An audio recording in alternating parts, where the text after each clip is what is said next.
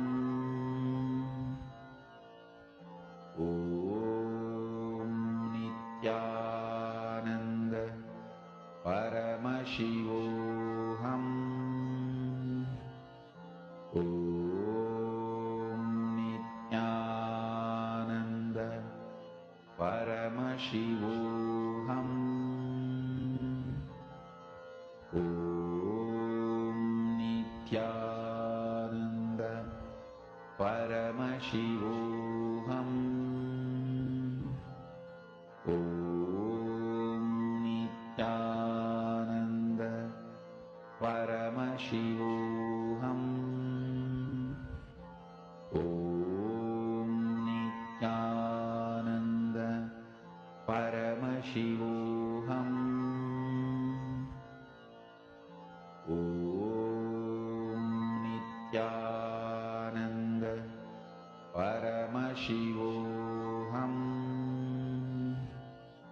Om Nityananda Paramashivoham. Om Nityananda Paramashivoham. Om Nityananda Paramashivoham. Om Nityananda Paramashivoham. Om Nityananda Paramashivoham. Om Nityananda Paramashivoham. Om Nityananda Paramashivoham. Hope all of you have finished, right? Om Now, what Swamiji has Nityananda revealed for all of us in this session, Paramashivoham. understanding about how what you cherish inside you, what you understand as you, your identity about you, or what you constantly cherish as your goal, as your motivation, you become that.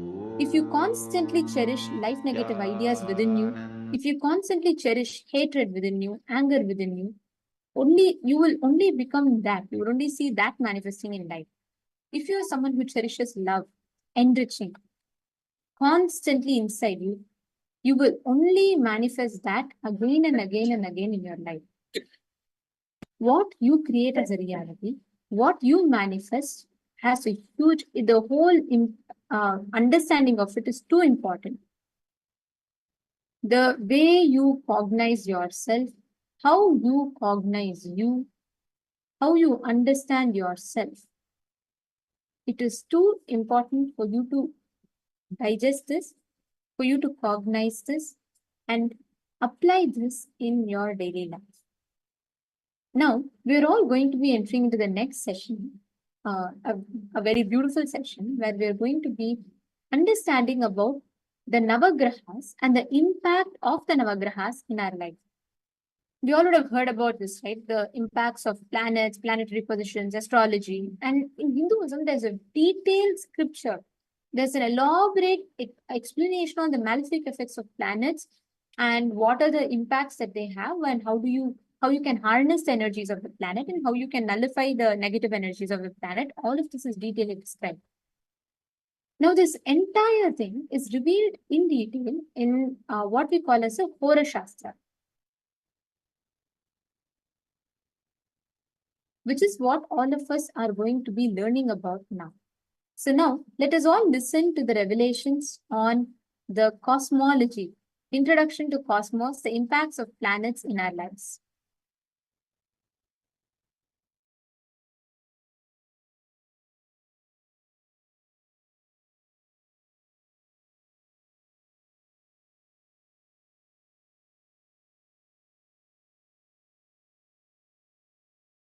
Listen.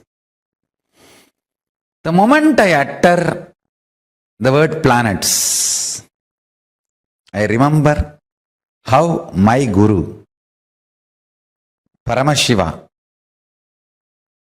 taught and made me realize about the grahas in Pratyaksha Pramana. My Guru Arunagiri Yogeshwara, how he taught me this whole science as Pratyaksha Pramana. Still now I don't think I have spoken about it in public. First time I am going to talk. Understand? One day,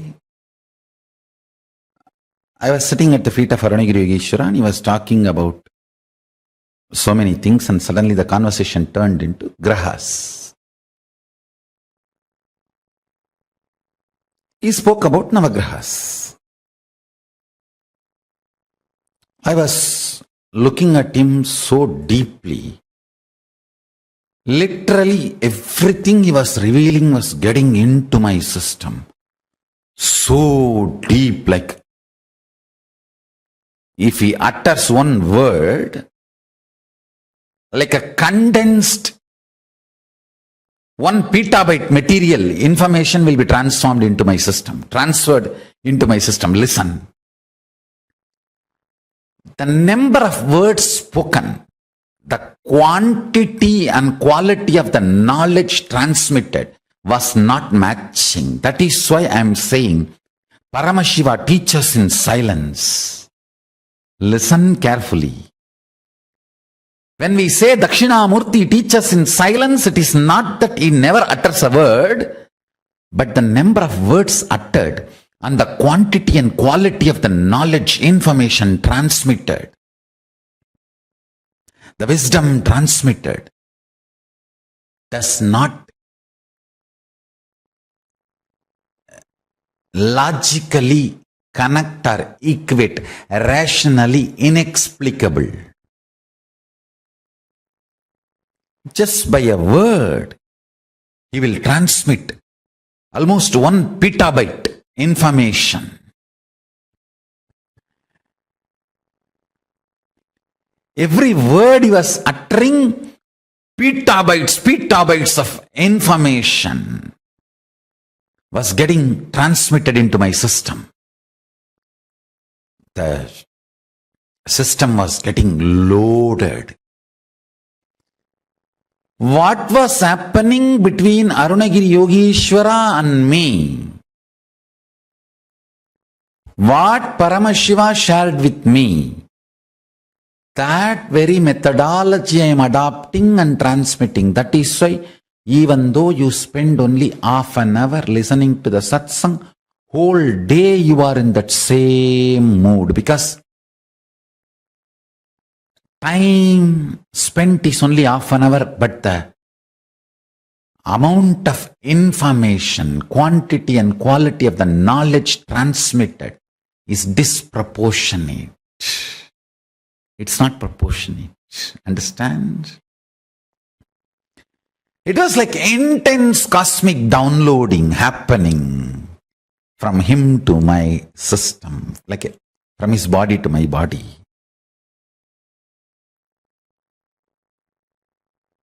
Suddenly, maybe the reasons known only to him, he decided to teach the whole science of Navagrahas, showing directly the grahas to me.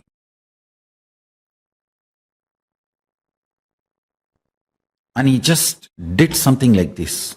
I do not know whether he took me to the space of Kailasa or he brought the grahas to Arunachala, where I was sitting with him. I was sitting with him in the temple, in Arunajaleshwara temple.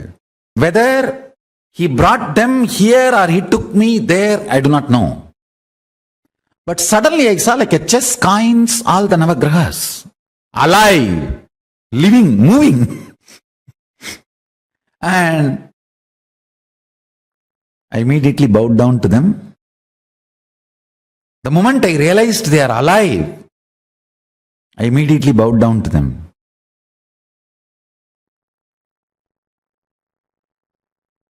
Because I bowed down, I remember very clearly that they were alive, not stone replica or a small toy. No. They were alive, breathing, smiling, fully conscious. Immediately I bowed down to them. The astronomical planets are not astrological planet energies. Even though number may be same, the astrological planets are energies. For example,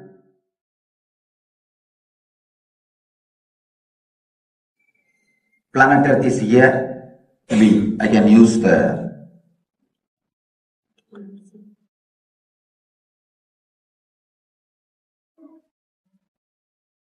paper to draw and show you. This understanding will really help.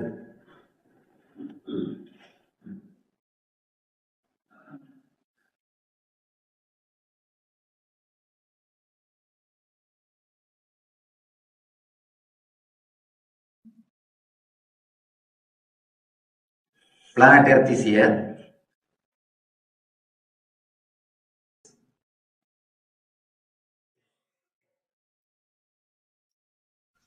This is Sun. Different grahas are there.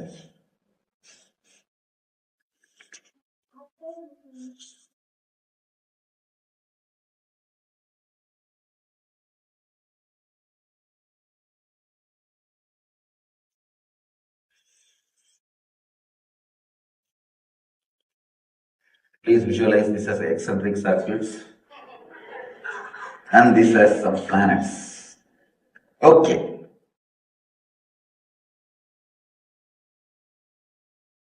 This is Sun.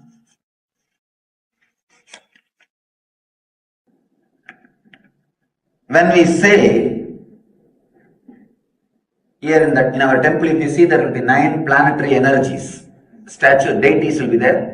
They will be worshipping.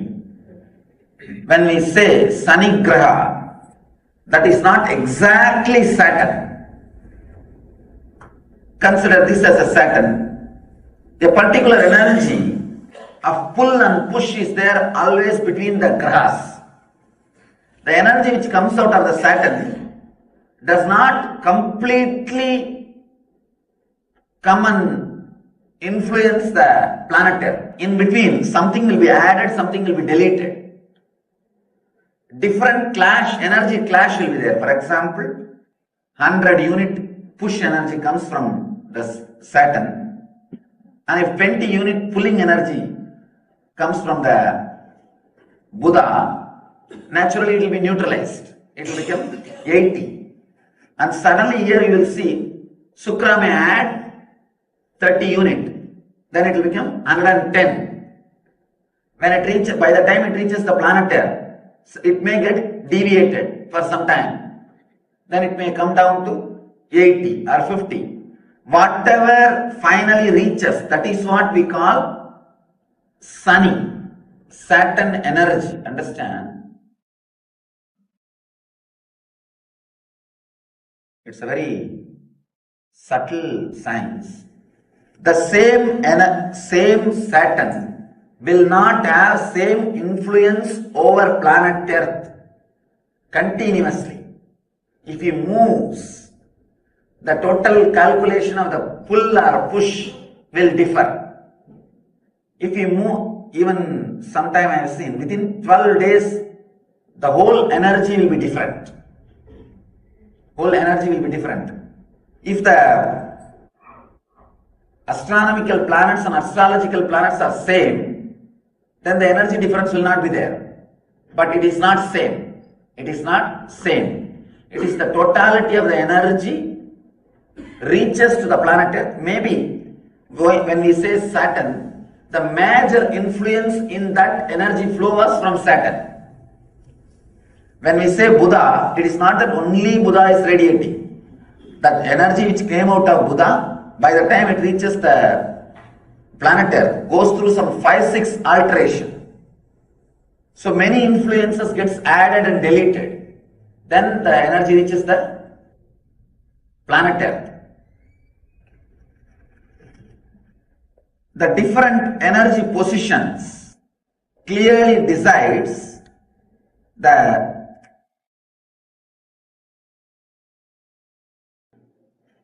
cosmic energy level during your birth, during the time of the birth. Based on that, we will be able to easily predict the course of your life.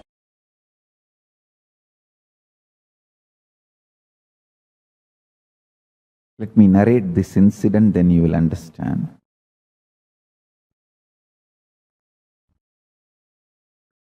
Once my guru was trying to teach me the Surya Siddhanta, means how the Panchanga can be predicted and penned down. He was trying to show how the sun is center and earth moves around the sun and moon is around the earth, and the whole structure, including the sun, moon, the whole thing is also moving.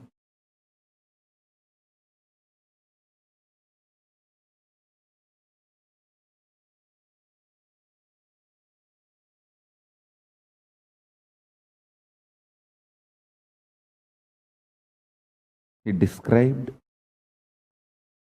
in an elaborate way, and then he took a chalk piece, just drew some numbers on various parts of my body.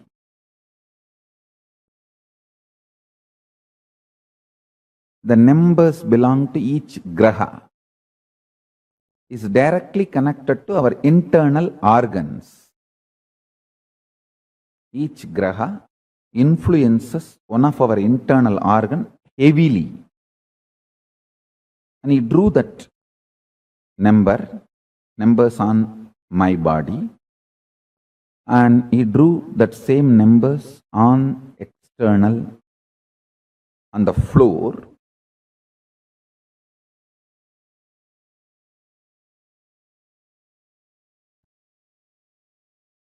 Explaining how when those grahas change, when those stars move,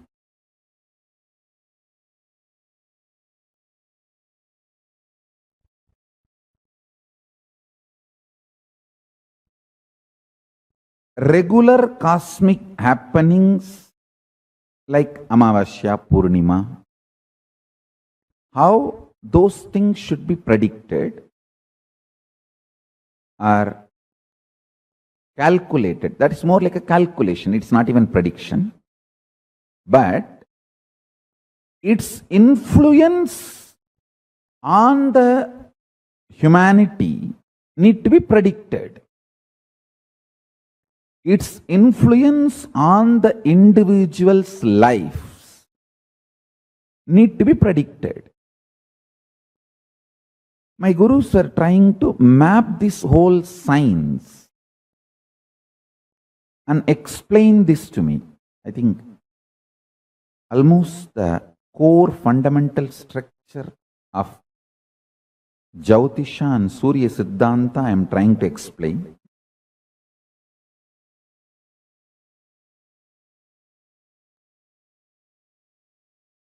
Chandaha padautu vedasya astau kalpoda patyate jyotishamayanam chakshur niruttam shrotramuchyate sikshakranam tu vedasya mukam vyakaranam smrutam. This is a very traditional verse.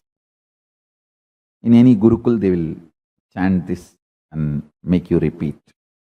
It's a description. 6 angas of the Vedas in Veda Purusha's body. Jyotisham ayanam chakshu, meaning Jyotish Sastra is considered as eyes of the Veda Purusha. From this we understand that the Vedic astrology is as old as Vedas, or in other words, does not have beginning, anadi. This Shastra is also called Hora Shastra. Hora is an abbreviation of Ahoratram, meaning day and night.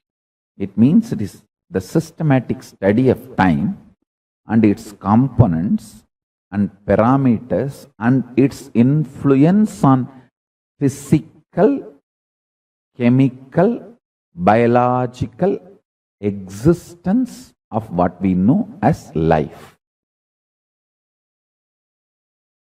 Listen.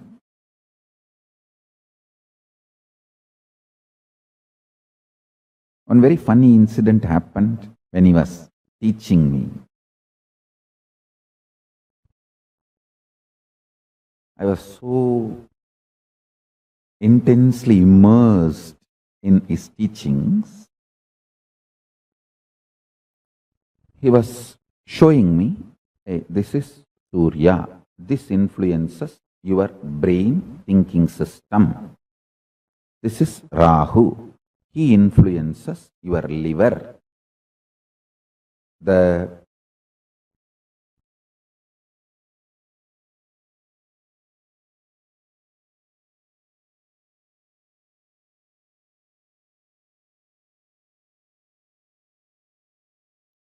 actions liver performs physically, its influence on your thinking system,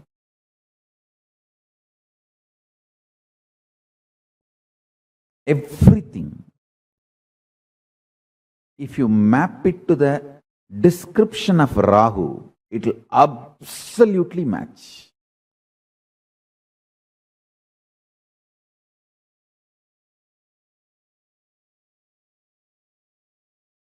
Guru, Brihaspati, is the decision-making mechanism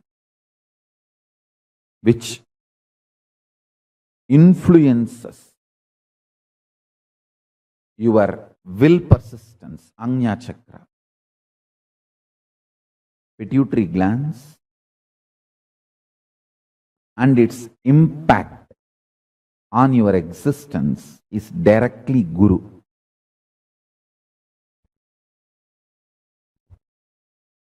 ஈர நேர்பட்டா ஆயுள் நீளுந்தம்பி. In Tamil he said, if the liver is straightened out, life will increase. It is directly Rahu. Rahu is responsible for your longevity. Rahu can influence and put you in addictions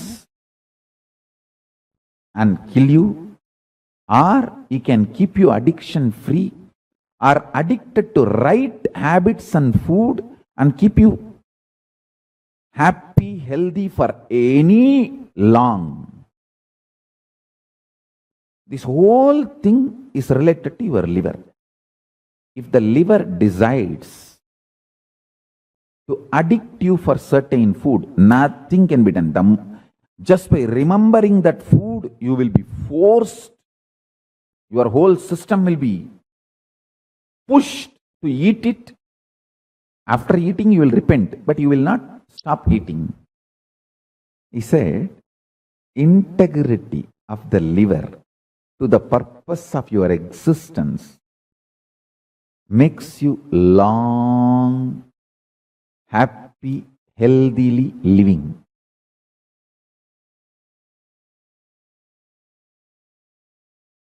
Because liver sends the signals about hunger and what kind of food you like, the taste, everything.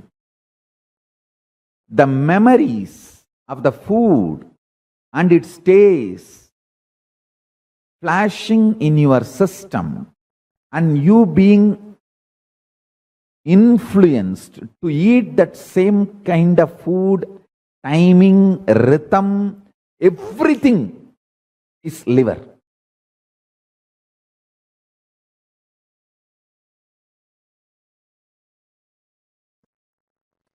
Whenever you manifest any powerful cognitions revealed by Paramashiva, compiled by Kapila,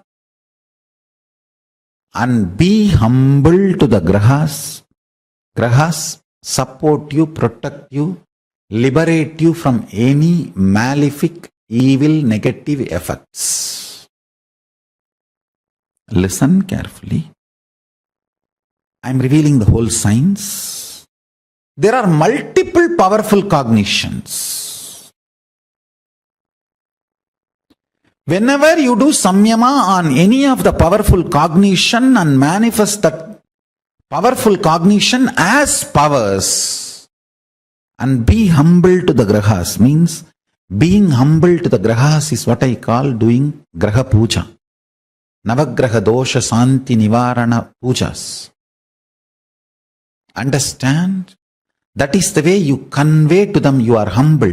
Just because you are manifesting powers, powerful cognitions, you are not arrogant, you are humble. Understand? Be humble to Brahmanas. Be humble to animals. Be humble to grahas. Humbleness makes the grahas decide not to humiliate you. If you are humble, they will never humiliate you. Paramashiva reveals beautifully. Listen very carefully.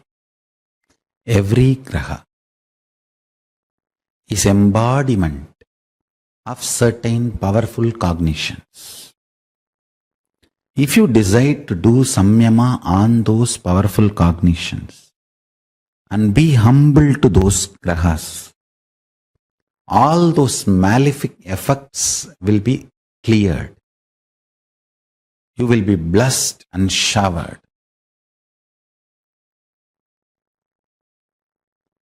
Navagraha dosha nivarana puja or Navagraha shanti homa or Navagraha pujas are all just to make you understand those powerful cognitions and make you practice humbleness. That's all. Rahu by himself is so powerful, he will not let you go to the Guru. He will delay it as much as he can.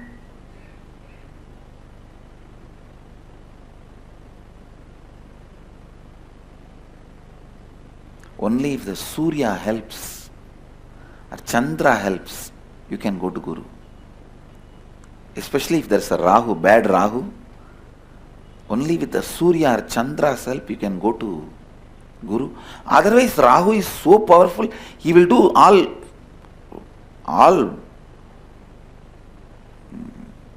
what to say, Rahu has no compassion.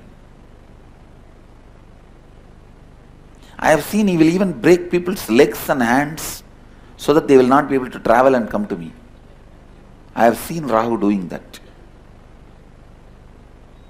He will put them in some bondage. He will break their legs and hands. But I have always seen, in spite of all these problems, somehow if they reach the master, they are liberated. Because Rahu cannot stand in front of Guru. He just has to disappear. Understand, most of your Rahu is identity crisis. Related to your identity you want to play with. Actually, your own blind spots related to your identity. That's the right word I will use. Even the identity crisis has some meaning which you can give on your own. There are some unsaid concepts in the word identity crisis. So it is not the definite definitions of Nityananda standard. So I'll use the word blind spots in your identity. Blind spots in your identity is Rahu. Exposing yourself to your identity completely and completing is Ketu. That is why Ketu always leads to enlightenment.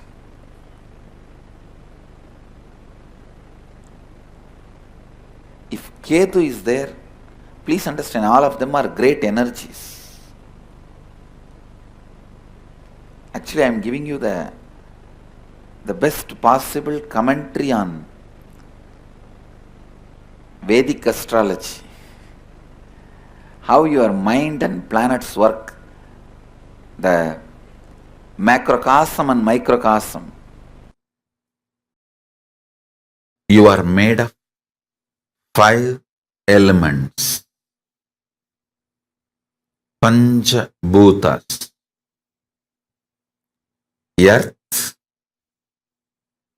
water, fire, air, space.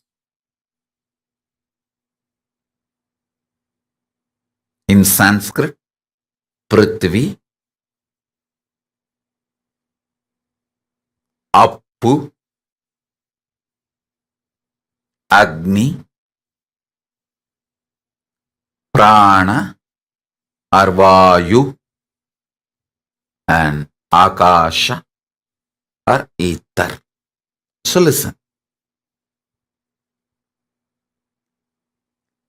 Science of reaping the benefits of the space is astrology. If you understand astrology, every day you can see success, because morning itself you will know in which direction if you put your energy, you will continuously get success. Listen, astrology is not to put rules on you, but to give you the profit loss warning. Listen carefully. Look at astrology only as the secret insider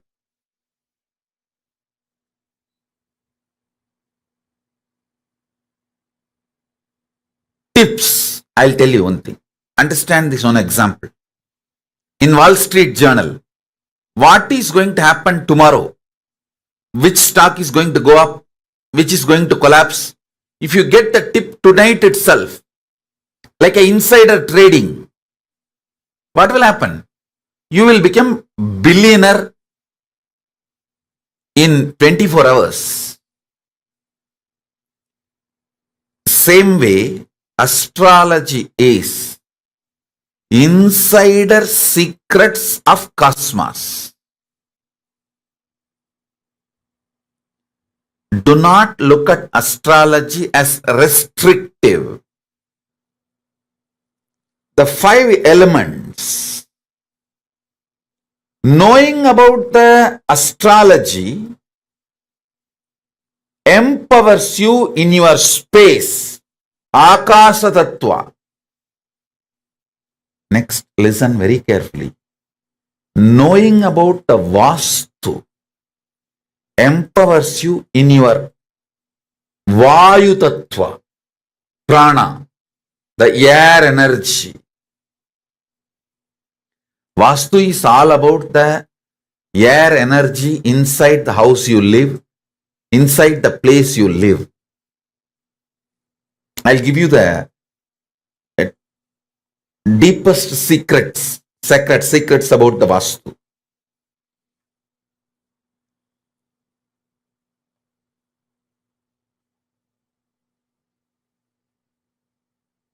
In your own house, in southeast, you will feel fresh whole day. You will work, your thinking will be so sharp from morning till night. Sit in northeast, you will feel sucked within just 1 hour. Because the place to sit is southeast, Nairuti. All this you can see in your own day, everyday life.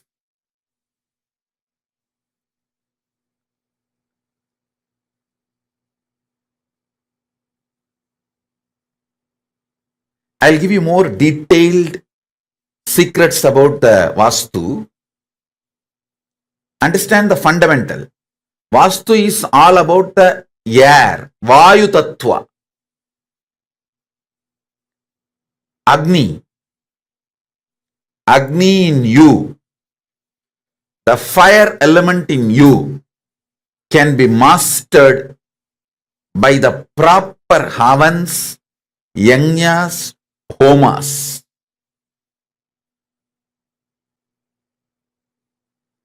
Water element in you can be mastered through yoga, bending the body, making your body fluid,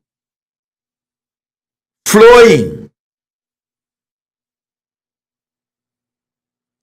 Finally, the Prithvi Tattva, the earth element in you can be mastered by wearing the right gems. The right gems can make your whole body master the Prithvi, earth element. Listen to this very carefully.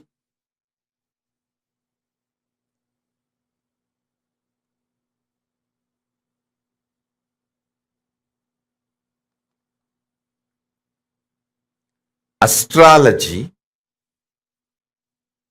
will empower you from Akasha. I'll give you some of the basic understanding. The sun.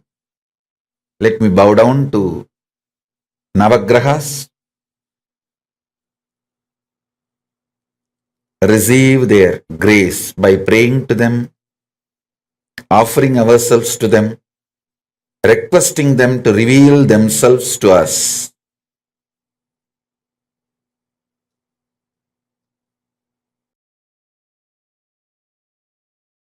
Adityaya Somaya Mangalaya Budaya Cha Guru Shukra Sanibhyo Rahave Kedave Namaha Om.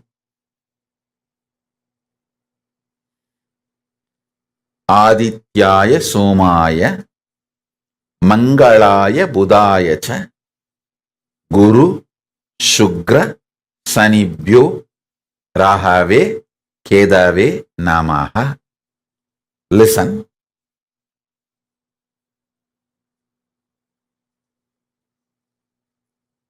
The truths I am revealing to you now is not only just words, it is an experience. It will enter into your system.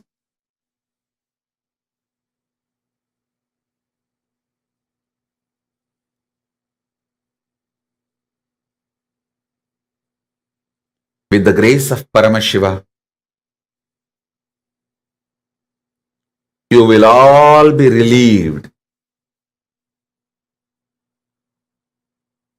from all the graha doshas, vastu doshas, and any dosha in the gemology, any dosha in numerology. You will be free from all the doshas, and all these higher energies will support you. Listen.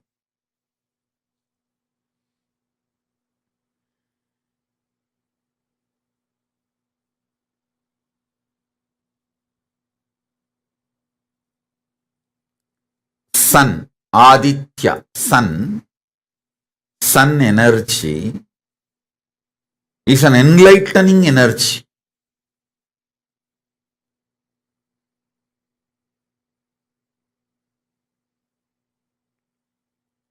Each of these grahas, when they peak, they manifest certain energies. And it is not actually restricting, it is empowering. When you know your sun energy is in peak, spend your time towards unclutching and enlightenment. When you know your Shukra is peak, go and take risk in any investment, any business, money related, any pleasure, like you want to propose to someone,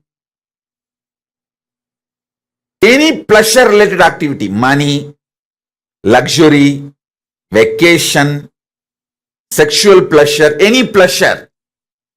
When Shukra is high, simply you will manifest it.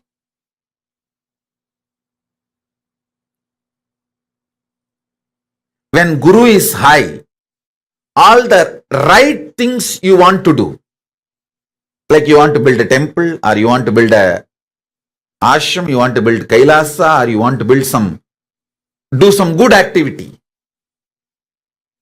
When Guru is high, it will be successful.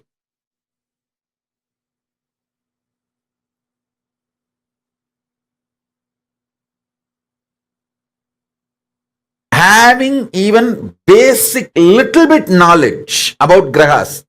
I am not asking you to become an astrologer, but basic little knowledge, introduction,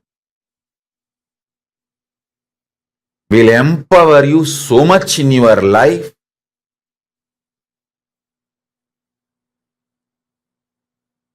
You will be so successful. Your efforts will not be wasted. You will have the maximum productivity in your life. Your whole day will be absolutely productive. Absolutely productive. I'm telling you.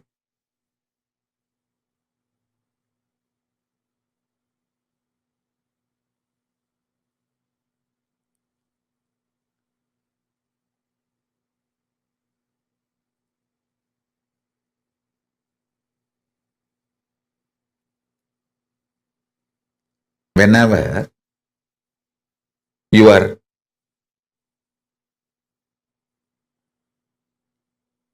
Pingala, means right side breathing, is stronger than left side. Right nostril is more active than the left nostril. Sit and do planning, visualization, unclutching, all the creative things. Expansion plans. You will be successful because your brain will be able to cognize without blind spots. Listen, your ability to cognize something without blind spot is success. Why failure? Because your brain forgets to cognize the blind spots. I have seen so many people so deluded. When I give them some advice, hey, do this, don't do that, they think, it's okay. When it comes, I will face it. Actually, when it comes, you won't be able to face it. But they don't listen. They don't listen. What to do? 10 years of their hard work, they will destroy it in 1 year. Or one decision, not even 1 year. One decision, the whole thing goes down the drain.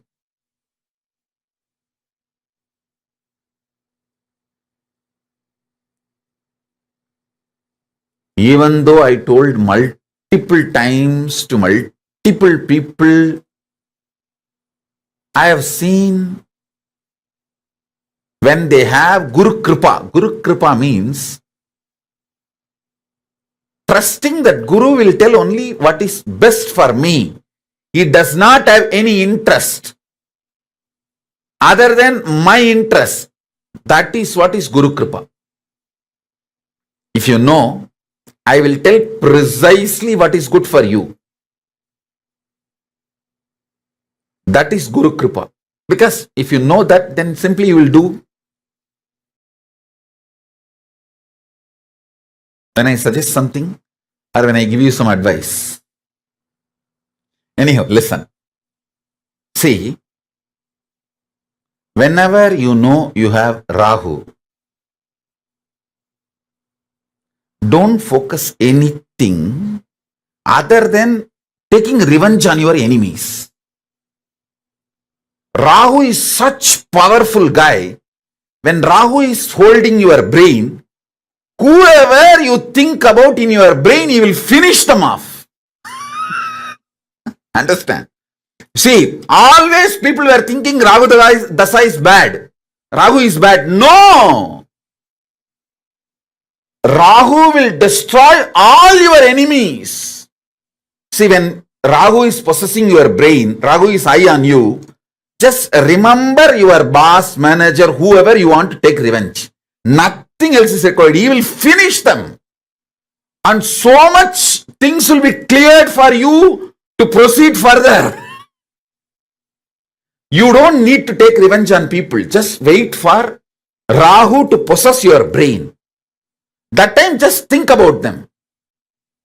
See, when Guru is high, don't try to attack your enemies. You will fail. When Rahu is high, you don't even need to attack your enemies. Just remember these are the fellows, your enemies in your brain. When you see Rahu does not have any sense of direction. He is extreme violence. He doesn't have a reason, logic. Anybody you keep in front of him, he will kill them. He will destroy them. So whenever Rahu is high, don't sit and do business plan. No. Just pray to Rahu. Rahu, I know you are high on me. Now please, I am showing the photographs of all these people. My manager who did not give me the promotion. My colleague out of jealousy poached my team. And this fellow out of jealousy, he destroyed my relationship. And this girl, out of jealousy, she took away my wife, my husband.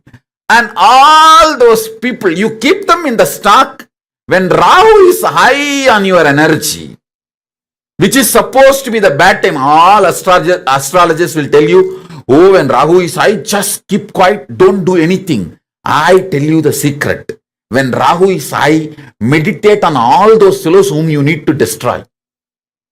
Think about all the fellows who you need to destroy in your life. See, he will do the job for you. He will simply do the job for you. Use all the cosmic energies.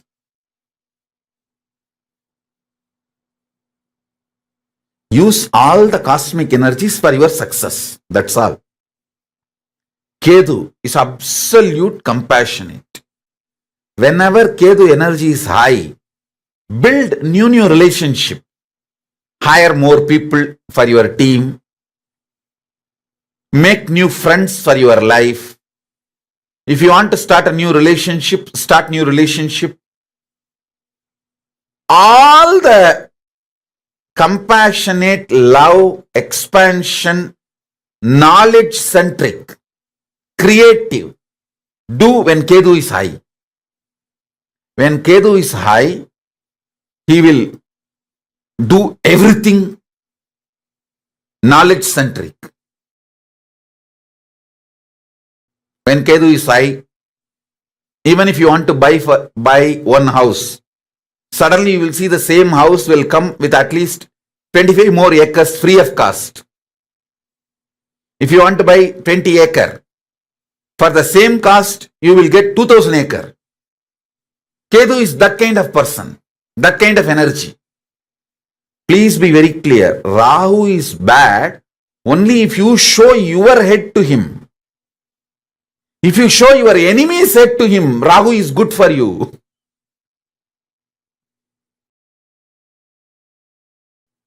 So learn how to use Rahu. Buddha is the pure intuition. Whenever the Buddha is high, go do what your intuition reveals.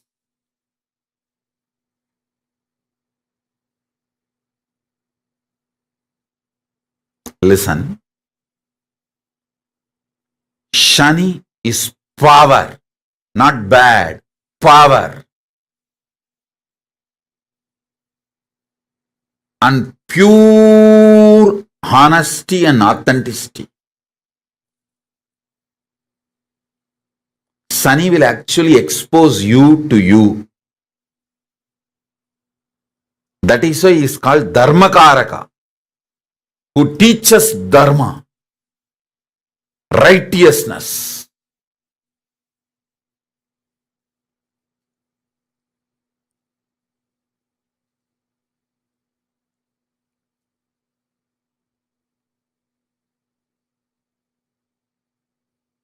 Meditate on each one of these revelations.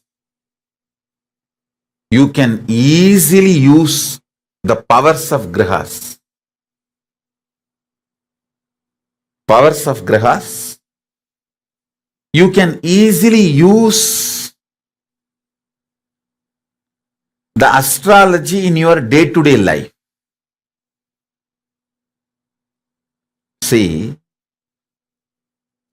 most graceful, protective, managing everyone and making the whole thing happen is Guru. Ultimately, if you connect with the Guru Graha, he is considered as a Subhagraha, most powerful Subhagraha.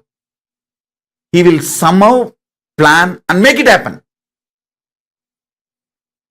That is the beauty of Guru. Even if you have messed up 100 times with the 200 things, he will somehow do the best for you in the given situation. That's Guru. That is Guru.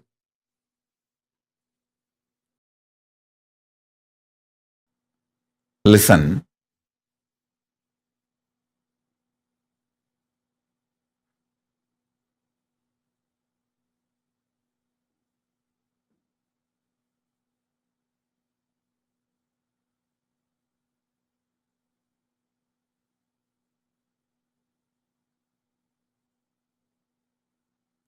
See, all 9 planets have their points inside your body.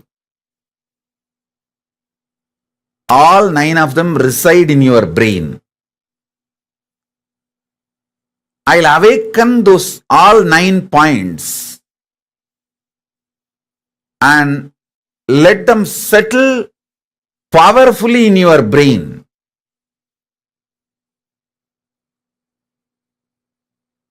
Not only they will all give you grace, powers, they will also tell you how to use them for your life in a best way. In a best way.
Listen.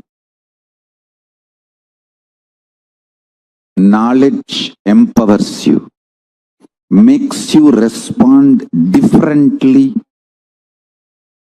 to the world and problems of the world.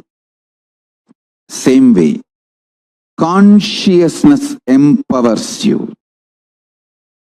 When you are inspired, when you are excited, when you are initiated, when you start practicing power manifestation, the consciousness you experience empowers you, makes you respond completely differently in a very powerful way for the happenings of the outer world. The happenings of the outer world does not damage, dent, impact your inner space. You live as Kailasa. Powerful. I tell you. Empowering yourself with consciousness, powerful cognitions, consciousness-based powerful cognitions, and powers of Paramashiva is the best life.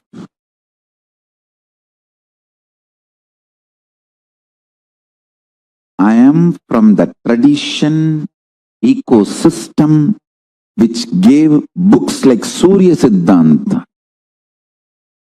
Understand? I want to tell you. For thousands of years we know the cosmos more than any scientist in the modern day.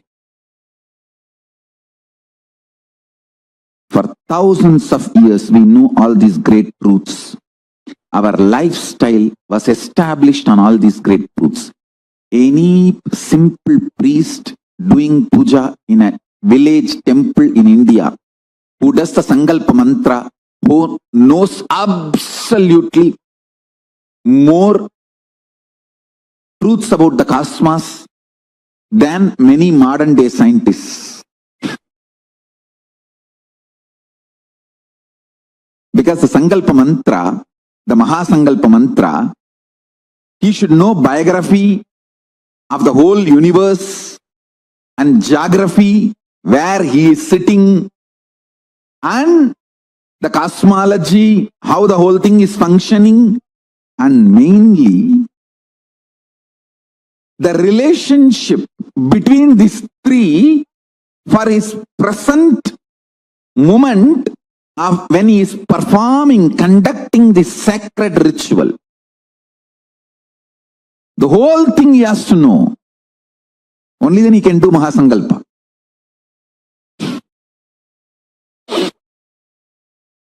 That is the beauty of this great tradition. Linga means the pure form of Paramashiva. The formless form of Paramashiva is Linga, Shivalinga. Listen carefully. Now, I'll give you this basic few understandings. Each act of Mahadeva is worshipped as one deity, one god. His act of cutting the head of Daksha is Virabhadra. His act of cutting the head of Brahma is Kalabhairava. So each one of his act becomes one deity. His act of appearing as the pure light for Vishnu and Brahma, that is Linga, Lingodbhava. That form is only worshipped as Linga. So each act by him becomes one deity. when he liberated Chandra from the curse of Daksha and gave him Samipya Mukti, that form is worshipped as Chandrasekhara, Somanatha.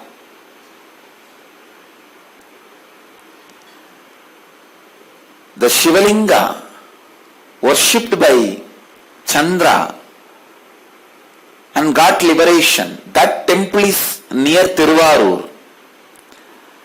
After the liberation, Samipya Mukti he received, the temple he built is Gujarat Somanatham. Otherwise, the Shivalinga which he worshipped and got liberation from his curse and got the Samipya Mukti is in Tiruvarur. There is a beautiful temple in the bank of the Odamboki river.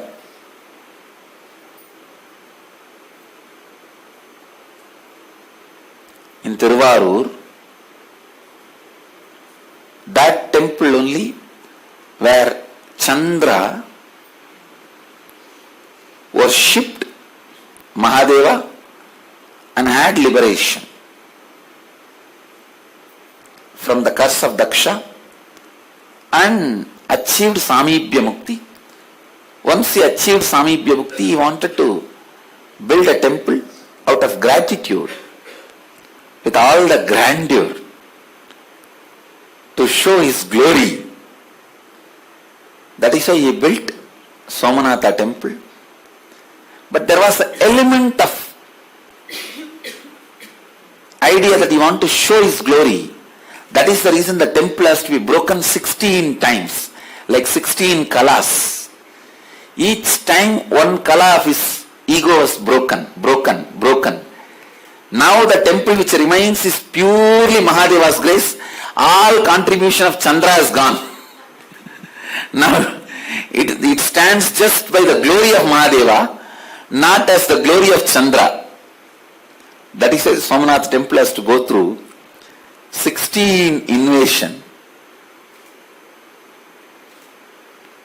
You guys may be thinking why it has to go through so much of invasion.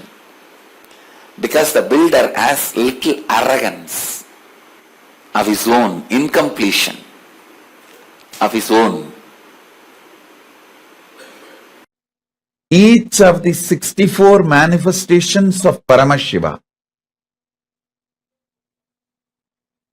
is one expression, one superconscious manifestation, one of the superconscious mutation of Paramashiva in his various manifestations. I should say superconscious mutation manifestation of Paramashiva is countless.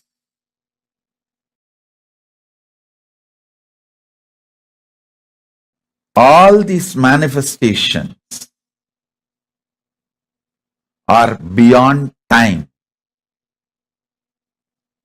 I am talking about 64 because he revealed 64 to planet Earth for all of us to know. But surely there is a lot more.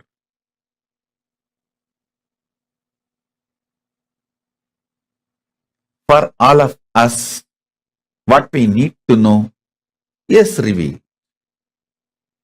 Understand?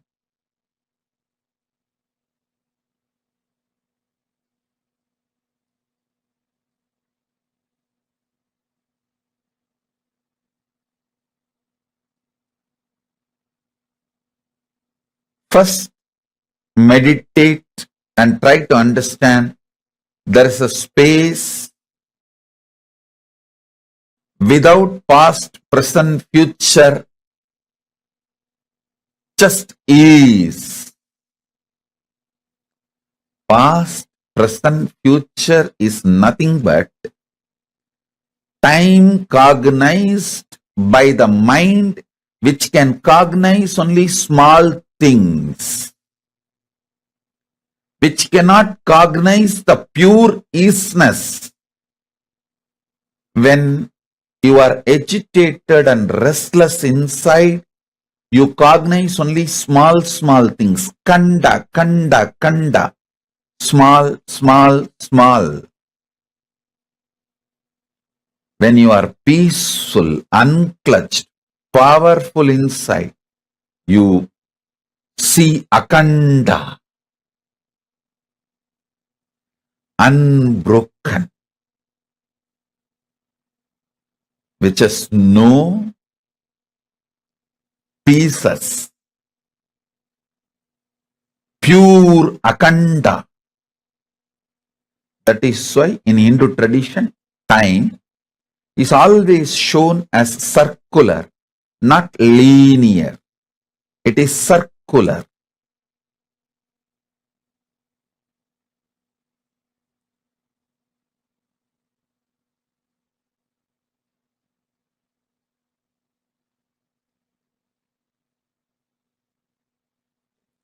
Soon the world will realize the linear idea of time may be useful for history documentation, but in reality, if you want to understand time, use the time as one of the strength for civilization. You need to understand the circular existence of time. Listen. For your day-to-day building a house or surveying the land, the idea earth is flat is useful. But to understand the whole universe, the idea earth is flat is insufficient. You need to come to the truth earth is globe. Same way, to record history, understanding time as a linear movement may be useful. But to understand time in reality, realizing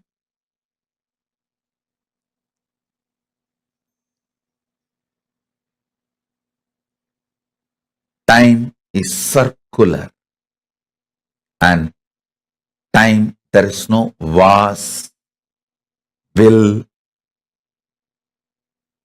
Time is. Time is. If you cognize that, you will understand Dakshinamurti is manifesting now. Paramashiva is manifesting as Linga now.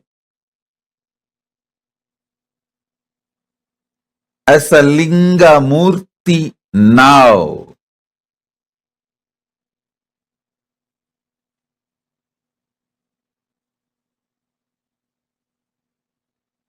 Paramashiva is manifesting as Lingodbhava Murti now. Understand? All you need to enjoy the powers and superconscious mutation of 64 manifestations of Paramashiva is to have the right knowledge about all that 64 manifestations. You need to understand Paramashiva as he introduces himself. Listen, if you want to understand me, you need to understand as I introduce me to you. You can't understand me with your own independent investigation. Neither your mind is capable nor your consciousness is powerful to grasp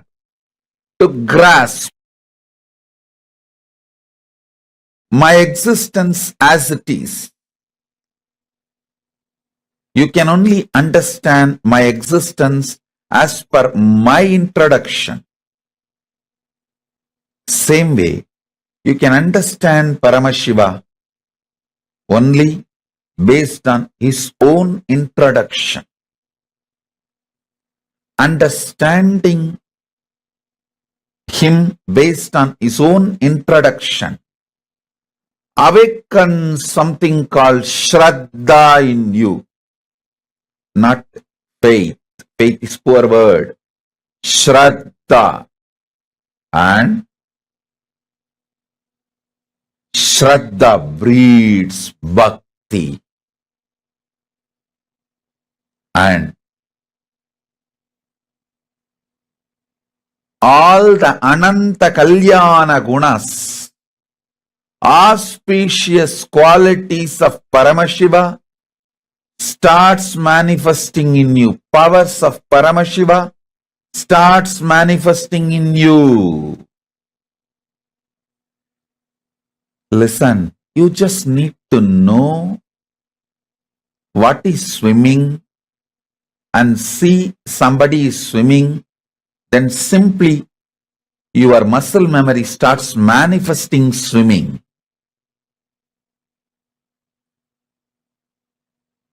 Same way, you just need to know about the superconscious mutations of Paramashiva and see someone manifesting it. Your muscle memory, bioenergy, all will just pick up. And simply you will enjoy superconscious mutation of Paramashiva.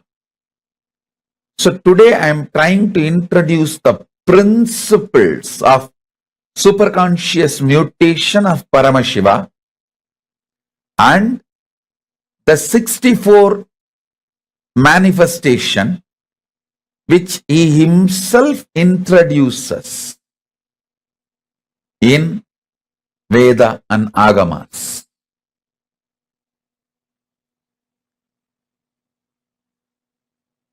I'll introduce one by one. Listen intensely. Even if you missed, watch this satsang again, because this satsang is not was, it will be is forever. You can replay and watch. It is not was, is or will be. It is. What Paramashiva manifested as Dakshinamurti to Sanakadi Rishis, what he revealed as Uma Maheshwara to Uma Parvati, now I am revealing to all of you the same, from that same isness, tatata. So receive, replay, internalize, and start manifesting. Lingamurti, this whole universe, even NASA says now, they are very clear, the whole universe in the form of linga. Trillions and trillions and trillions of Brahmanda as manifested as linga.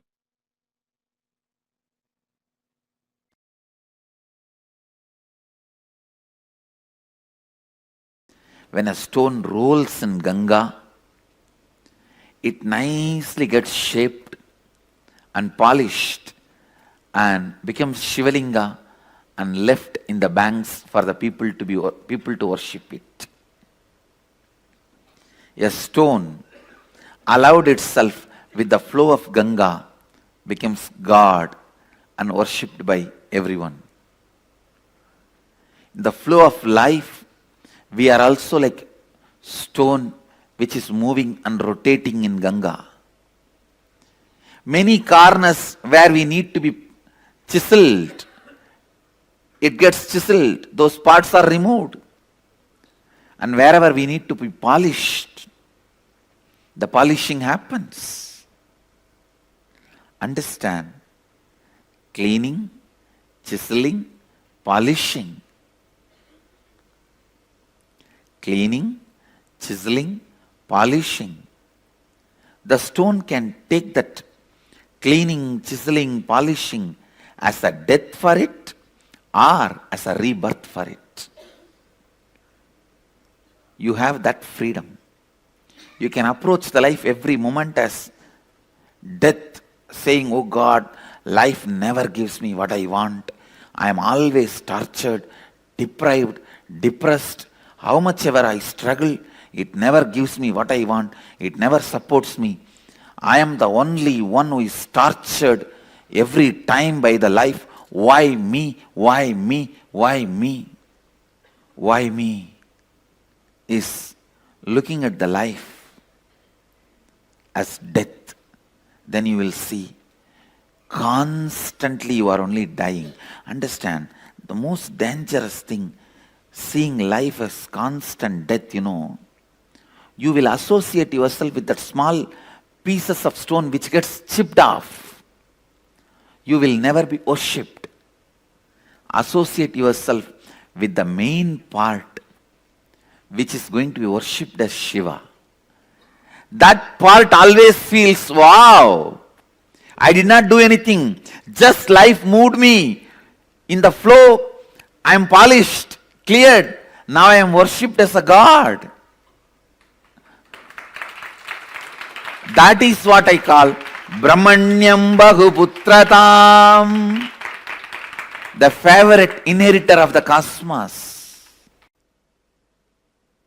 Constantly appreciating life, enjoying life, celebrating life, even when it forcefully removes some part of you from you, even if it removes something physically from you, some persons, some pleasures, some wealth, something which you want, or something which you don't want, or some part of your mind, even if forcibly, when it is removed, celebrating life, appreciating life will make you understand life is a constant rebirth, rebirth, rebirth. Anyone carries the context of life is bliss, is constantly reborn. Understand, this is the greatest gift a guru can give it to disciple. I am giving it to you, take it. This understanding, appreciate life even when you think something is being removed from you forcibly, even you are not able to see the longer vision life has for you. Sometimes you may not be able to see the larger vision life has for you. And don't be a tantrum throwing manager who need to be convinced constantly about the whole vision of a company for you to move even one file from one table to another table. To move one file from another file, one file from one table to another table. If a CEO has to come and sit with you and all directors and constantly remind you the whole vision of a company, you are a tantrum throwing stupid. Maybe once or twice this can be done. After a few days, they only have to decide to carry on without you being part of them.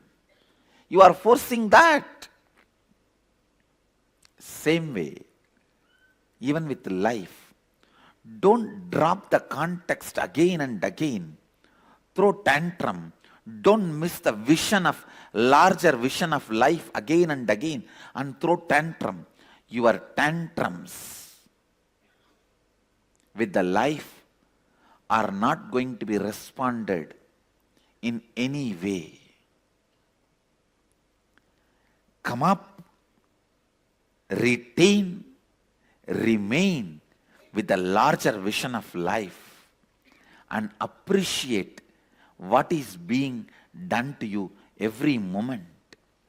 Many things which you yourself may not renounce is getting renounced, taken away forcibly. Many polishing which you may not do it on your own is getting done naturally.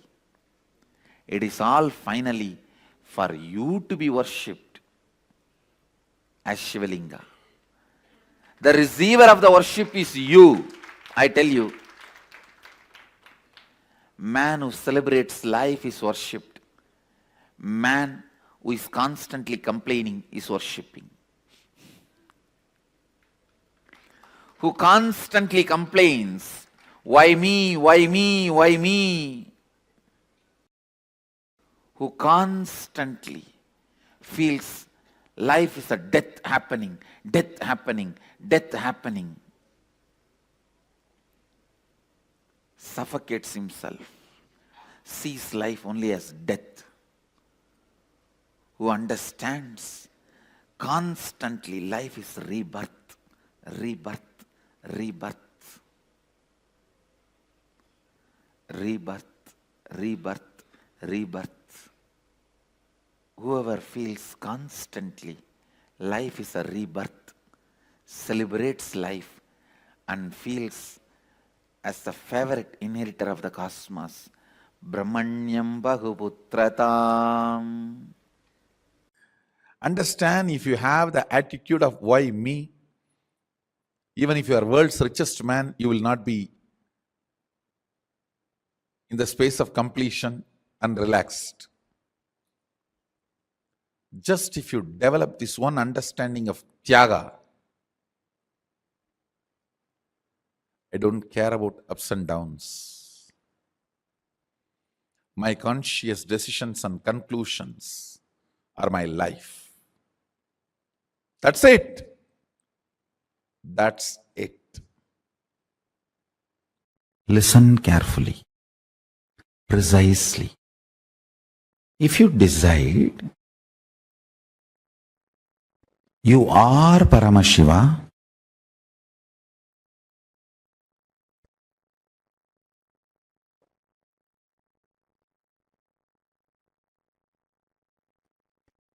inhale and exhale with that powerful cognition you are Paramashiva. That is Pranayama. Let your whole inner space be withdrawn into this one cognition you are Paramashiva. That is Pratyahara. Let your whole inner space flow with this one truth, powerful cognition. You are Paramashiva. That is Dharana. Let your whole inner space be centered. Feel full. That you are Paramashiva. That is Dhyana. Let your whole inner space be absorbed and disappear, dissolved into the powerful cognition you are Paramashiva. That is Samadhi. You need to decide to behave with yourself as Paramashiva. You need to be convinced. Blessed are those who are able to convince themselves that they are ultimate. Means they are able to grasp the last delusion of self-doubt, self-denial, self-hatred. I tell you, bhakti should be the expression of the gratitude and powerfulness of everything you have been given, not from the attitude that you are separate from the source. Understand?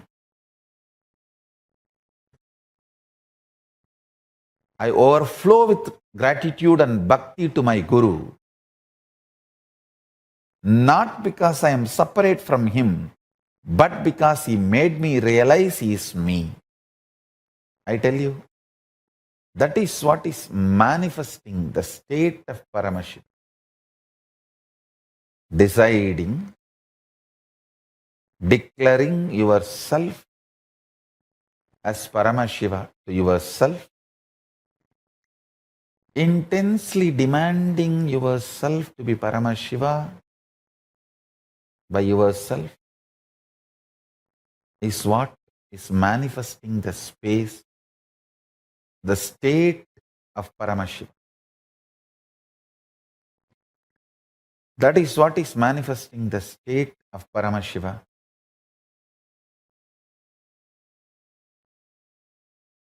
I really want all the Paramashivoham participants to start practicing. Declare yourself as Paramashiva to yourself and demand yourself to be Paramashiva. Talk to yourself as you are Paramashiva. Think yourself as Paramashiva. Behave with yourself as Paramashiva. Start from today. I bless you all to achieve success. From today, behave with yourself as Paramashiva. Start manifesting the state of Paramashiva.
Nityanandam, all of us just listened to Swamiji's revelations on understanding how the whole universe exists in the form of Linga Murti.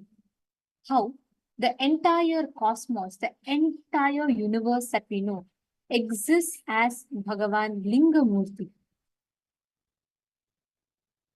For each of us today that are gathered here, for all the participants that are here with us, today, we're all going to be experiencing a unique, powerful process of connecting to the higher dimensions, connecting to the cosmos, being able to transverse through the parallel universes and vertical time zones by connecting through with Bhagavan Lingamurti form of Paramashiva. Nityananda Ma Aina Ma Om and Ma Irene Lemos, Nityanandam, Ma Anandeshwari, Ma Yogananda Rupini, Ma Jnana Pradayini, Ma Basti Nuvaldas, Ma Isabel Fontaine, Ma Kela, Nityanandam, everyone. I request each of you to post what is your favorite part, like which aspect of, when it comes to astral travel, Navagrahas and their impact, which aspect do you like the most? Which aspect did you click with the most?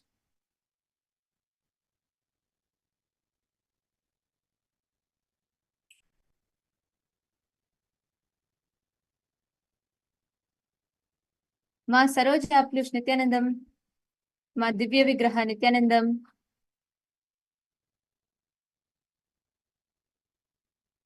Okay. Now, today what initiation we're all going to be receiving is the initiation into being able to travel, being able to experience the higher dimensions, the higher lokas.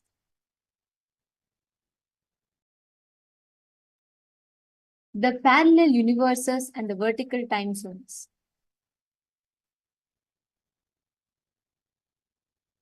Okay, Ma Sharmin News is saying you're having some audio issue.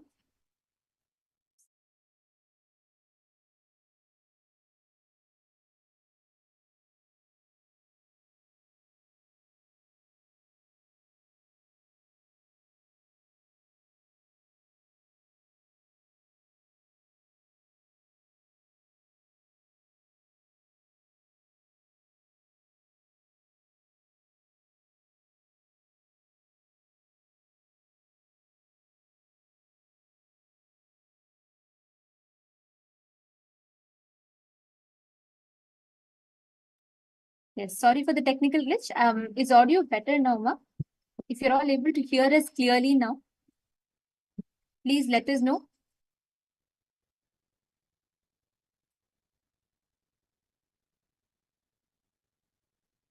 Nityanandam, we request if all the participants are able to hear us clearly now, to please let us know in the chat. Nityanandam. Now, all of us learned about how the parallel universe, the vertical time zones, parallel universe exists, and we learned about Lingamurti. Nityanandam, are all of you able to hear us now? Ma Forum, are you able to hear us clearly? Nityanandam. Okay, so many of you are still saying you're having double audio. Okay. I hope now the audio is fixed, ma.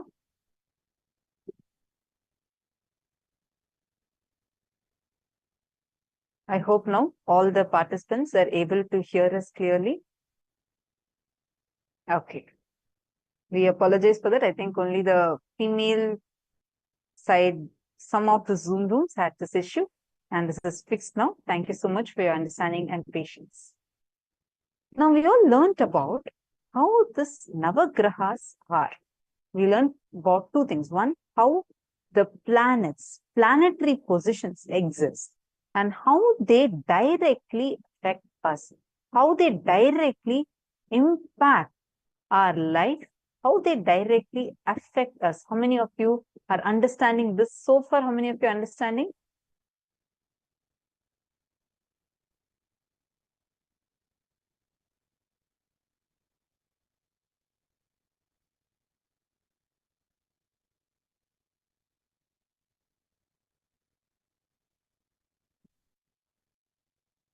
this entire transversing to the parallel universes or vertical time zones, or your relationship with the cosmos, the Navagrahas, all of them have a huge impact on your day-to-day life. Listen very carefully. The way you connect to the cosmos, the planets and the planetary positions,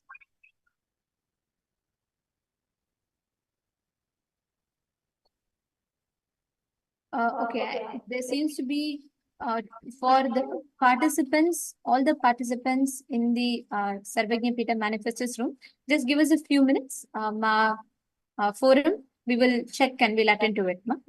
And all they receive, today the initiation they're receiving, being able to travel to the higher dimensions, the parallel universes or the vertical time zones, literally the experience, it's extremely important to understand this experience that Swamiji is giving us. Listen very carefully. The way the sun, the moon, Jupiter, Mars, each of these planets, their planetary position has a certain influence over you. And you have a certain influence over them. All the Navagrahas, all the planets, they have a certain influence over the way how you are, how you respond, how you act. Like for example, whenever Rahu is high, Rahu is at its peak, right? Any decision you make, anything you do, it'll lead to destruction. When you're Rahu, when there's Rahu Kalam, when the influence of Rahu is high, any decision you make, it will lead to destruction. Same way, when Shukra is high, any kind of a investment you make, it will be twice the amount. You will get things back. You will get profits, huge profits you will get. Same way, whenever Ketu is high, any purchases you do, like for example, if you want to make buy like half an acre land, when you actually purchase, you'll be able to get the same one, instead of half an acre, you'll be able to get 1 full acre. You will be able to manifest everything twice the amount of what you want when Ketu is high. When Guru is high, all the auspicious things in your life, you will be able to experience it.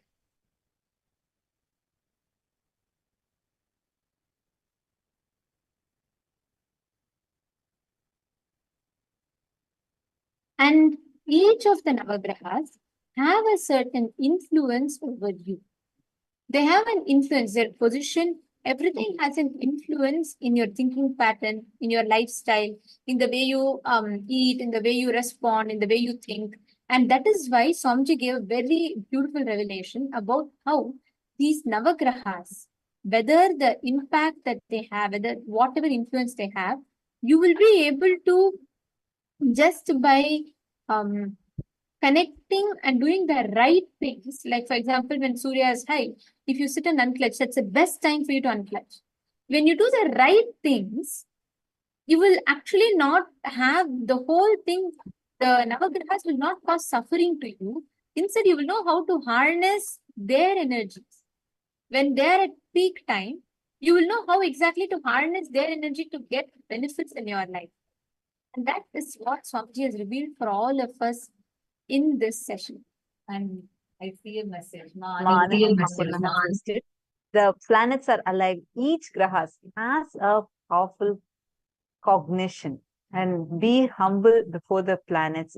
The planets are reflected in our bodies and in our brains. Absolutely. Understand one thing, how many times before you make a decision in your life, right? You want to buy some new house or take up a new job, take up a new project. Understand the timing in which you do that matters. The moment you actually come to this planet, the moment your skin touches the air, means when you were born from your mother's womb, right? At that point, that's when actually your soul enters your body. At that point, it's like a photograph of the cosmos is taken. The blueprint is just stamped on you. That stamp is what is called as the horoscope. That is what is the horoscope that we all have. Are all of us understanding this? So whenever we say, okay, for you, the Shukra Dasha is high. For you, this Guru is high in this house. He's moving from this Rashi to this Rashi. So these are the effects that you will be having. For some people, the movement of a particular planet, a planetary position, you will have a different effect. The person who's sitting right next to you will have a totally different effect. It is not that you're having a separate Mars and they're having a separate Mars for themselves. No. But the intersection point, see, what do we mean by saying each graha's movement has different effects on each person? How is that possible? All of us are sitting here, each one is sitting right next to each other. We all have, like, if Mars is moving and that Mars's movement can actually impact you, then basically it is one planet that is there which is impacting you, right? Then the same impact should be on everybody else. Understand, just like how two bodies have a gravitational force between each other. You have certain gravitational force towards Earth, Earth has certain gravitational force towards you. Similarly, every planetary position has an impact on you. You have certain impact on them. That intersection point is called as a graha. That is just so beautifully Swamiji explains how graha is not the same thing as a planet. Graha means the exact intersection point of your influence on the planet's influence on you. That intersection point is called as the graha, which is why when the graha's movement happens, it directly influences you, impacts you, and you have whether a gain, loss, everything because of that. How many of us are understanding this so far? This Navagrahas have a very strong impact on us. And today, all of us are going to be receiving the initiation where any malefic effects that the planets have, that the planetary position may have upon you, those are going to be nullified.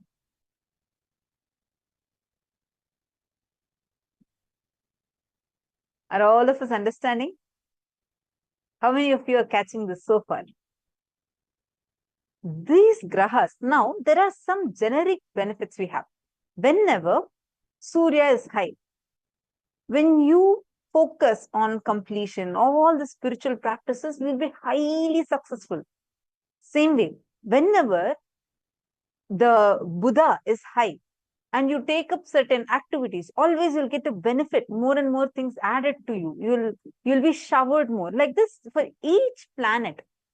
Like, for example, when Rahu is high for you, usually they say it is negative for you. It will negatively impact you. Actually, Swamiji reveals, if you see all the Shatru Samhara homas, whether it is Chandi Homa or Shatru Samhara Trishiti Homa, or like, worshipping Sarabeshwara, Pratyangira, all these deities are worshipped only during Rahu Kala. Swamiji explains how whenever Rahu Kala is there, whichever person you remember, Rahu is like, he doesn't have a brain. Anyone, he just goes and destroys them. So the moment you remember your enemy, Rahu will just simply go and destroy and finish him off. When you're going to Sarabeshwara or Pratyangira and you're worshipping them, what will you remember? You'll obviously be praying, Paramashiva, please remove all my enemies from my life. Let my enemies get destroyed. You'll remember them. When you do the Shatru Samhara Homa, what will you remember? You'll remember their faces inside of you, which is why they are done during Rahu Kala. So Rahu can simply go and finish them off. Such an extraordinary science. Actually, even if you had read multiple number of books, you would have never gotten to know what Swamiji revealed today at all, not available anywhere else. So understand this first thing. Planets are not our enemies. the planetary positions, they do not conspire against you. They're not against you. They are here to make you experience that Paramashivoham. All of us understanding so far? How many of you are with us so far? Now we are going to be going through what each of these Navagrahas are mapping to. What are the different benefits that are there? And what exactly should you be doing when each of these grahas are high? So take a few minutes and please write this down. See, whenever the sun is high for you, when Surya, when Aditya is high, when the sun energy is at its peak, spend time towards unclutching. More and more unclutching. When Shukra is at its peak, any pleasure-related activity, money, luxury, vacation, whatever you do, when Shukra is at its peak, then you'll be highly successful in that. Next, Guru, the most graceful, positive, and powerful, proactive, managing everyone, dragging, making the whole thing happen is Guru. So when Guru is high, all the right things you want to do, like you want to build a temple, you want to build Kailasa, you want to be a part of Kailasa ecosystem. Actually, any of you here, whoever is inspired, if you want to have Kailasa ecosystem, wherever you are, it is a huge blessing you have. You can let us know, because there is an opportunity for you to have the ability to start your own Paduka Mandirs, satsang centers, where your home, currently wherever you are, can get converted, upgraded into a beautiful Kailasa ecosystem. So anyone that wants to be a part of this, please do let us know. Please give your names to us. You can post it here in the chat, and we will be reaching out to you, and we'll be letting you know. I request everyone to please put it in full sentence. You can just put it and say it as, you can put which location you are in, and you can clearly say that I want to have Kailasa ecosystem in my place. And we will reach out to you, and we will tell you what are the further steps to be done. And same way, anyone that is inspired, want to join Kailasa, you want to become an Adinavasi, the applications are open. You can actually move into the physical Kailasas itself. Anybody, whoever wants to experience the sea, actually when Guru is high, no matter what dosha you have, when you have Guru in your life, all that doshas can just like that get nullified. Understand? Anybody who wants to take this up, you can take it up. And if you want to become an Adinavasi, where actually there is so many times this has happened. I have seen once Swamiji was telling how for a person, the Shani dosha, the Rahu dosha was so high. Actually, he's supposed to like literally get accident. And that is his dosha. He's going to get an accident, that level. But because that particular day, he just came into Swamiji's breathing space. Swamiji said Swamiji could literally see in Swamiji's presence that Rahu just disappearing, that energy could not even come and touch that person. Understand, whenever you are having Guru's grace, no matter any of the grahas, doshas, no malefic effects can even touch you. It cannot touch you. It cannot have its effects over you. Nothing can even come do any damage to you. See, these graha doshas, when the grahas has some malefic effects over you, it can have, for example, you might be facing with accidents. Suddenly you would have put a lot of effort, built something, and those things can be, like someone might cheat you out of it, and things will be unfairly taken away from you. Like these kinds of things you may face. These are all coming because of the malefic effects that the planets are having over you, because still that cognition that you have about the grahas, the completion space, the right knowledge is not there. But having the grace of Guru, Swamiji in your life is like the best, biggest blessings you'll have. Simply, just like that, all the malefic effects can be removed out of you and it'll not even touch you. That's the best thing. It won't even be able to come near you. Jeremy Maxfield, they are posting, you too want to have Kailas ecosystem in your place. You can post here which place you are from.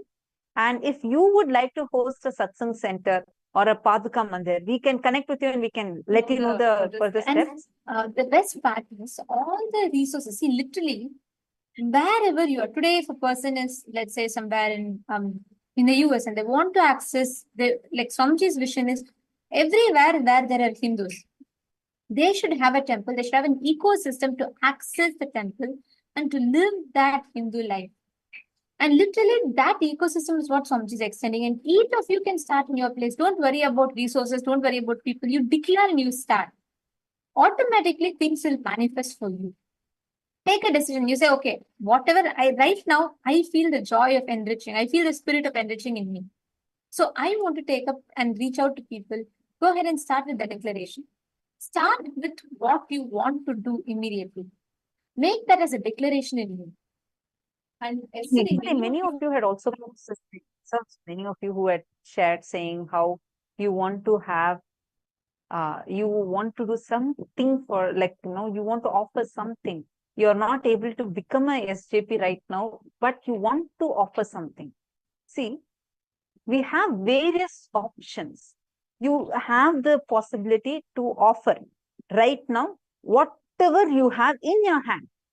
Doing sarva parityaga of that. See what Swamiji did as a tyaga for all of us. That is why you're getting these sciences sitting and able to enjoy these gifts. Take a decision. You can do sarva parityaga of all the jewels you have. Just offering it at Swamiji's feet. Or you can even say every month, I want to offer 10% of my salary, whatever salary I'm getting, I want to offer that. We have multiple such options. So anyone who's interested, want to know more about these options, please do let us know. I request you all to post full sentences in the chat so that your message does not get missed. We have options where you can become satsangis, where you can actually offer like every day, that one day's salary, whatever you have, you can offer that to Swamiji. In various ways, becoming part of Kailasa. And if you have children and you want them to be joining them to Gurukul, please do let us know that as well. For all these things, we will definitely reach out to you and help you. All right. Now let's continue with understanding this further. Rahu, as we said, if you do completion process during the Rahu Kalam, you will simply be successful. Ketu, absolute compassion. Whenever Ketu energy is high, build new relationships, hire more people for your team, making new friends. Same way Buddha. Buddha is pure intuition. Whenever Buddha is high, go do whatever your intuition reveals. And then last is Shani. Shani is power, pure honesty and authenticity. Shani will actually expose you to you. Take a few minutes. I request all of you to write this down.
Hope all of you have written down.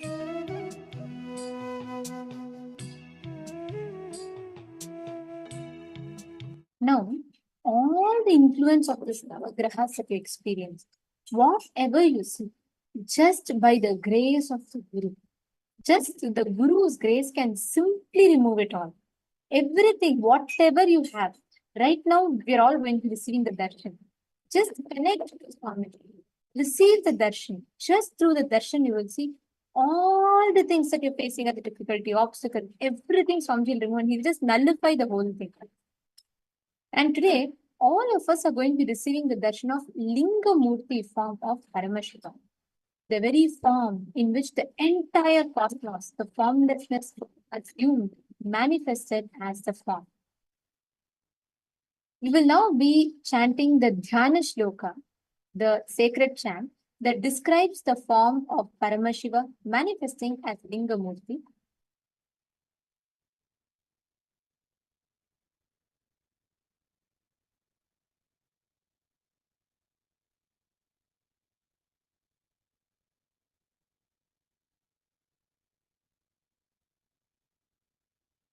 देवं गर्भगृहस्य मानकलिते लिङ्गे जटाशेखरं कट्या सत्करं वरं च ददतं कृष्णं मृगं चाभयं ममेयपादमकुटं ब्रह्माच्युताभ्यां युतम् ऊर्ध्वाधस्थितं हंसकोलममलं लिङ्गोद्भवं भावयेत्. Now, let us all get ready to receive the darshan of Paramashiva manifesting as Linga Murti form of Paramashiva. And let us all get ready to receive Swamiji's darshan. Today, due to the intense samadhi of the Supreme Pontiff of Hinduism, we will all be receiving an alive darshan of Linga Murti form of Paramashiva. Let us all get ready to receive the darshan. So, in a deep meditative space of gratitude, connect to Swamiji